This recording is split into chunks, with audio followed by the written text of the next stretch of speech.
Olá, tudo bem com você? Seja bem-vindo! O consumo de peixe é um hábito muito comentado quando o assunto é melhora da saúde. Ele é uma boa fonte de proteína, é super fácil de a gente digerir e também é uma ótima fonte de ômega 3. Porém, para algumas pessoas, o acesso ao peixe não é tão fácil assim, principalmente para aquelas pessoas que vivem longe de uma região litorânea. E por isso, os peixes enlatados acabam sendo uma opção. E é aí que surgem várias dúvidas. Será que o peixe enlatado realmente é bom?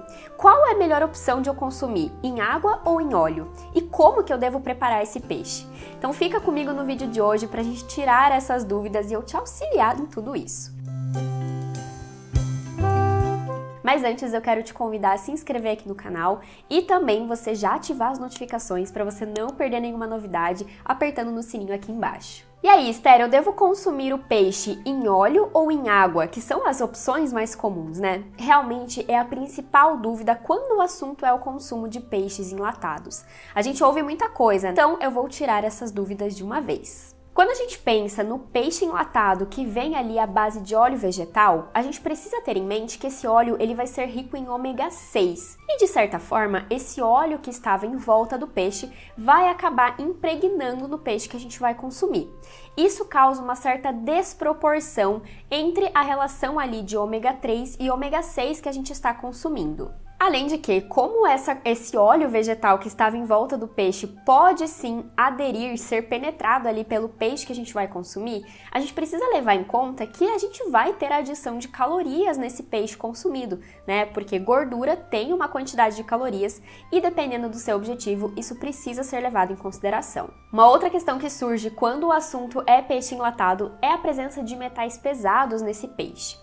Quando a gente pensa em metais pesados, a gente precisa ter em mente que eles vão ter uma maior afinidade pela gordura, eles são lipofílicos. E por conta disso, o metal pesado que estava tanto no peixe quanto o metal da própria latinha, eles vão ficar em maior concentração naquele óleo vegetal. Então, quando a gente descarta aquele óleo vegetal, eu vou te ensinar como fazer isso bem certinho, a gente diminui bastante essa quantidade de metais pesados que a gente estaria ingerindo. Então, acaba sendo uma opção interessante. A outra opção que a gente tem presente no mercado é o peixe enlatado à base de água, né, em que a conserva ali vai ser feita com água e sal.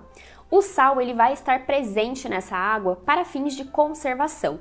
Quando a gente tem uma água muito salgada, a gente não tem a proliferação ali de alguns micro-organismos, bactérias que poderiam ser patogênicas. Mas é claro que, assim como o óleo vegetal que a gente estava conversando, esse sal ele vai entrar ali no nosso peixe e a gente vai acabar consumindo parte dele. Por isso, a gente tem uma adição maior de sódio nesse tipo de peixe. Dependendo do seu objetivo, né, não vai ter aquele acréscimo de calorias que a gente tem proveniente do óleo vegetal, então pode sim também ser uma boa opção de consumo. Hoje a gente já tem disponível no mercado comprar esses peixes enlatados com azeite de oliva. E sem dúvidas vai ser a melhor opção que a gente tem, porque é uma gordura de melhor qualidade, né? A gente indica muito o consumo de azeite de oliva, porque ele tem um perfil de gorduras muito bom e muito saudável pra gente. Ele vai ter um valor um pouquinho maior, porque o azeite de oliva é uma gordura mais cara, e a gente não pode esquecer que da mesma forma que acontece no óleo vegetal, aqui também vai haver a penetração de parte desse azeite de oliva ali no nosso peixe, então tem um acréscimo de calorias, mas entre essa opção e o óleo vegetal, com certeza o azeite ainda é melhor. Outra opção que provavelmente você já viu e até mesmo já consumiu são aqueles peixes enlatados em molhos. O mais comum deles é o molho de tomate. E eu acredito que seja a opção mais arriscada de a gente consumir, porque sim, nesse molho vai ter uma grande adição de sódio também, né, de sal, e também muitos deles têm adição de açúcar. E o que acontece? A maioria das vezes a gente acaba consumindo esse molho junto com o peixe, né? Aproveita ali na hora da preparação. Então pode ser a opção mais arriscada, porque a gente vai estar consumindo todos esses ingredientes que não são tão interessantes assim. Via de regra, eu te oriento a não utilizar o líquido dessa conserva. Então a gente conversou um pouquinho sobre o óleo vegetal, sobre água com sal e também sobre o azeite de oliva, além desses molhos que a gente acabou de falar. você pode sempre escorrer esse líquido para aproveitar realmente só o peixe que está ali, que é o que mais interessa pra gente.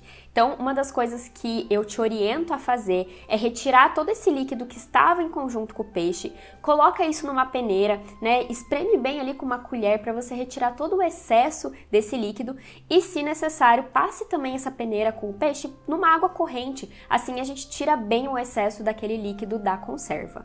E não podemos esquecer que, se você resolver comprar o peixe enlatado com óleo vegetal ou com azeite de oliva, a gente precisa pensar que esse peixe vai ter um pouco mais de gordura e a gente precisa levar em conta, dependendo do seu objetivo, né? Principalmente se for o emagrecimento, a perda de peso, que essa gordura vai somar calorias, tá? Então isso precisa ser um detalhe a ser acertado. A gente falou um pouquinho sobre a presença de metais pesados, e quando a gente compra ali o peixe enlatado em óleo ou em azeite, esse metal pesado fica mais ligado nesse óleo.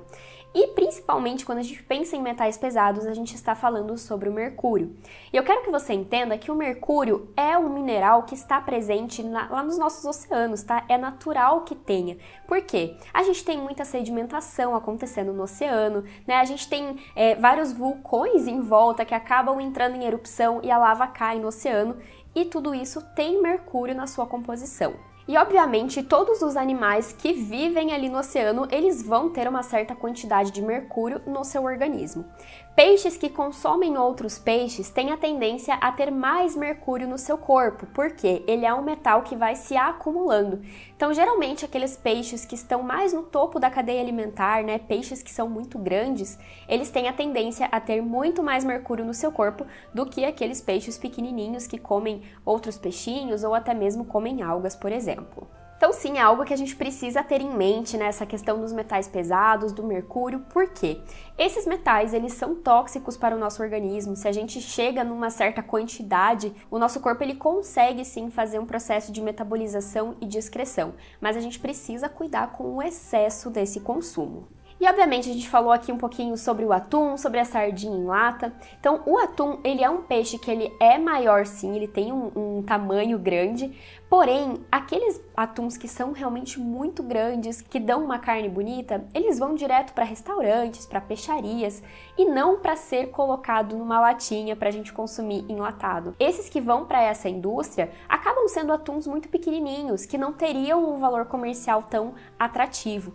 E por conta disso, por serem menores, eles também têm uma quantidade de mercúrio menor do que esses outros atuns muito grandes que a gente vê por aí. Outra preocupação que a gente tem é sobre o metal da lata, porque é difícil a gente ver o peixe enlatado de outra forma, né? Então, geralmente, a gente encontra a sardinha e o atum na lata.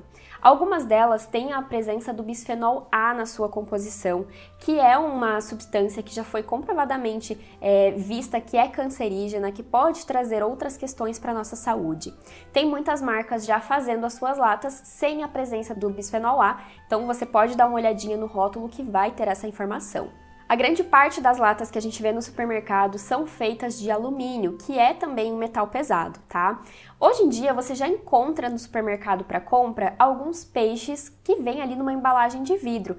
Talvez seja mais difícil de você achar, mas pode sim ser uma ótima opção. E um detalhe super importante que talvez você ainda não saiba, quando você for comprar um alimento enlatado, o ideal é que você olhe ao redor da latinha e que ela não esteja amassada. Quando a gente tem ali um amassado, é uma certa fissura ali naquela lata e os compostos tóxicos, né, esses metais, eles vão se soltar e podem chegar até o peixe que a gente vai consumir. Então fique atento na hora que você for fazer a sua compra para que a lata do atum ou da sardinha esteja íntegra. E pra gente finalizar, né, obviamente a gente precisa ser realistas. O peixe enlatado, ele acaba facilitando muito o consumo, né, no nosso dia a dia, o nosso acesso também a um peixe. Eles são boas fontes de ômega 3. Então, eles podem sim ser uma boa opção de proteína para você consumir no seu dia a dia. É óbvio que a gente precisa cuidar com o exagero nesse consumo. Se a gente puder ir alternando as fontes de proteína que a gente consome, melhor ainda. E aí sim, o atum e a sardinha podem fazer parte dessa sua rotina. Agora me conta aqui nos comentários, você já consome atum e sardinha em lata? Qual você comprava e qual você vai passar a comprar a partir de hoje, depois do vídeo? Escreve pra mim aqui nos comentários, tô sempre de olho. Aproveita e já curte o vídeo, assim eu sei que eu te ajudei. E eu espero você nos próximos. Tchau, tchau!